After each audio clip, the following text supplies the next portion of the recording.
Hello dear friends, welcome back to our channel. അപ്പോൾ ഇന്ന് നമ്മൾ ബ്രെഡ് കൊണ്ട് ഒരു ഗുലാബ് ജാമുനാണ് ഉണ്ടാക്കാൻ പോകുന്നത് കേട്ടോ. അപ്പോൾ അതിന് വേണ്ടിയിട്ട് ഞാനിവിടെ ഒരു 8 സ്ലൈസ് ബ്രെഡ് സൈഡൊക്കെ കട്ട് ചെയ്തതിന് ശേഷം മാറ്റി വെച്ചിട്ടുണ്ട്.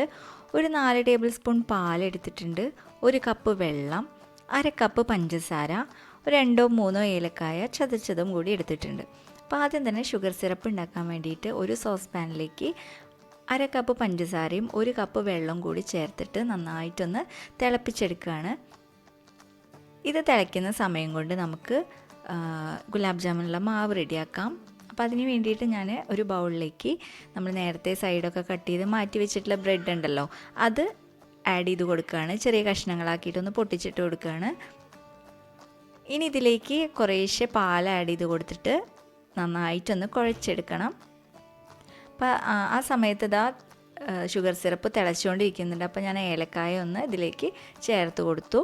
അപ്പോൾ നമ്മുടെ ഇനി ബ്രെഡിലേക്ക് കുറേശ്ശെ പാൽ ഒഴിച്ചിട്ടൊന്ന് കുഴച്ചെടുക്കുക. പാലെല്ലാം കൂടി ഒന്നിച്ചൊഴിക്കരുത്, കാരണം വെള്ളം ചിലപ്പോൾ കൂടും. അപ്പോൾ അതുകൊണ്ട് തന്നെ 2 ടീസ്പൂൺ വീതം ഒഴിച്ചിട്ട് നമുക്കിതൊന്ന് കുറേശ്ശെ നനച്ചെടുക്കണം. അപ്പം ഞാൻ ഈ പാലെടുത്തിട്ടുള്ളത് കറക്റ്റായിട്ടുണ്ട്, കറക്റ്റ് നനവായിട്ടുണ്ട്. അതായത് നമുക്ക് ഓരോ ബോൾസ് പിടിക്കാനുള്ള പാകത്തിനുള്ള നനവാണ് നമുക്ക് വേണ്ടത്. അപ്പോൾ അത് ഈ പാലൊഴിച്ചിട്ട് നന്നായിട്ടൊന്ന് ഇങ്ങനെ കുഴച്ച് കൈകൊണ്ട് ഇങ്ങനെ തിരുമ്പി നമ്മൾ യോജിപ്പിച്ചെടുക്കണം. അപ്പോൾ കറക്റ്റ് പാകമായിട്ടുണ്ട്. അപ്പോൾ ഇനി നമുക്ക് ഓരോ ബോൾസ് ആക്കിയിട്ട് നമുക്ക് ഉരുട്ടിയെടുക്കാം. ചെറിയ ബോൾസ് ആക്കിയിട്ട് ഉരുട്ടിയെടുത്താൽ മതി. വളരെ എളുപ്പമാണ് കേട്ടോ അത് ഉണ്ടാക്കിയെടുക്കാനായിട്ട്. ഒരു 5-6 മിനിറ്റ് മാത്രം നമുക്കിത് ഇതിൽ ആവശ്യമുള്ളൂ. അപ്പോൾ ഞാൻ ഈ ബോൾസൊക്കെ ഒന്ന് ഉരുട്ടിയെടുക്കട്ടെ. നമ്മുടെ എല്ലാ ബോൾസും റെഡി ആയിട്ടുണ്ട്. ഇനി നമുക്കിതൊന്ന് ഫ്രൈ ചെയ്തെടുക്കാൻ വേണ്ടിയിട്ട് ഒരു പാന് അടുപ്പത്ത് വെക്കുക. അപ്പോൾ അതിലേക്ക് സൺഫ്ലവർ ഓയിലാണ് ഞാൻ ചേർത്ത് കൊടുക്കുന്നത്. ഫ്രൈ ചെയ്യാൻ ആവശ്യമായിട്ടുള്ള സൺഫ്ലവർ ഓയിൽ ഇതിലേക്ക് ഒരു മീഡിയം ഫ്ലെയിമിലിട്ടിട്ട് വേണം ചെയ്തെടുക്കാനായിട്ട് കേട്ടോ.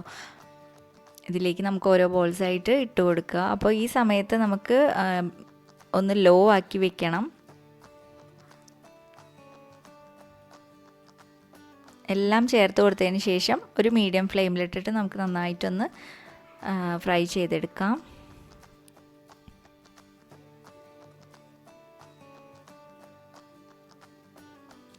അപ്പോൾ ഒരു സൈഡ് ഏകദേശം റെഡി ആയിട്ടുണ്ട്. അപ്പോൾ നമുക്കിത് മറിച്ചിട്ട് കൊടുക്കാം. മറിച്ചിട്ടതിന് ശേഷം ഹൈ ഫ്ലെയിമിലിട്ട് നന്നായിട്ട് ഒന്ന് ഫ്രൈ ചെയ്തെടുക്കുകയാണ് വേണ്ടത്.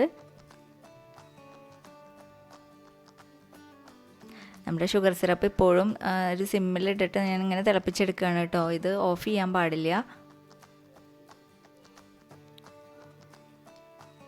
നമ്മുടെ ബോൾസൊക്കെ 2 സൈഡും റെഡിയായി വരുന്നുണ്ട്. 2 സൈഡും ഒരു ഗോൾഡൻ ബ്രൗൺ കളർ ആയിട്ടുണ്ടെങ്കിൽ നമുക്കിത് മാറ്റി വയ്ക്കാം കേട്ടോ. ഇതിൽ നിന്ന് അടുപ്പിൽ നിന്ന് മാറ്റി വയ്ക്കാം. നമ്മുടെ ഗുലാബ് ജാമുനൊക്കെ നന്നായിട്ട് ഫ്രൈ ആയി വന്നിട്ടുണ്ട്. ഇത് നമുക്ക് എണ്ണയിൽ നിന്ന് വറുത്ത് മാറ്റാം.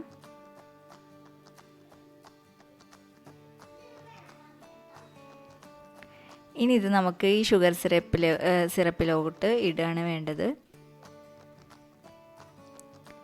ഇത് ഒരു 2 മിനിറ്റ് ഇതിങ്ങനെ തിളപ്പിച്ചെടുക്കണം കേട്ടോ. ലോ ഫ്ലെയിമിലിട്ട് നന്നായിട്ട് തിളപ്പിച്ചെടുക്കണം. കാരണം ഈ ഷുഗർ സിറപ്പൊക്കെ ഈ ബോൾസിൻ്റെ ഉള്ളിലേക്ക് പിടിക്കണം. അപ്പോഴാണ് ഇത് നന്നായിട്ട് സോഫ്റ്റായി കിട്ടുള്ളൂ. അപ്പോൾ നമ്മുടെ ഗുലാബ് ജാമുൻ റെഡി ആയിട്ടുണ്ട്. നമുക്ക് ഒരു സെർവിങ് പ്ലേറ്റിലോട്ട് മാറ്റാം. വളരെ എളുപ്പമാണ് കേട്ടോ ചെയ്തെടുക്കാനായിട്ട്. അപ്പോൾ എല്ലാവരും ഇതൊന്ന് ഉണ്ടാക്കി നോക്കുക. ഉണ്ടാക്കി നോക്കിയിട്ട് നിങ്ങളുടെ അഭിപ്രായങ്ങളൊക്കെ അറിയിക്കുക.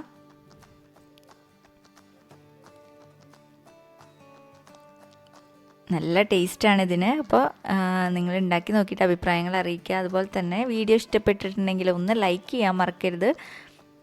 സബ്സ്ക്രൈബ് ചെയ്യാതെ കാണുന്നവരൊന്ന് സബ്സ്ക്രൈബ് ചെയ്യുക. അതുപോലെ തന്നെ തൊട്ടപ്പുറത്തുള്ള ബെൽ ബട്ടൺ കൂടി പ്രസ് ചെയ്താൽ ഞാൻ ഇതുപോലത്തെ സിമ്പിൾ റെസിപ്പീസൊക്കെ അപ്ലോഡ് ചെയ്യുമ്പോൾ അതിൻ്റെ നോട്ടിഫിക്കേഷൻ നിങ്ങൾക്ക് വരും. അപ്പോൾ വീഡിയോ മിസ്സാവാതെ കാണാൻ പറ്റും കേട്ടോ. പിന്നെ അടുത്ത വീഡിയോയിൽ കാണാം. താങ്ക്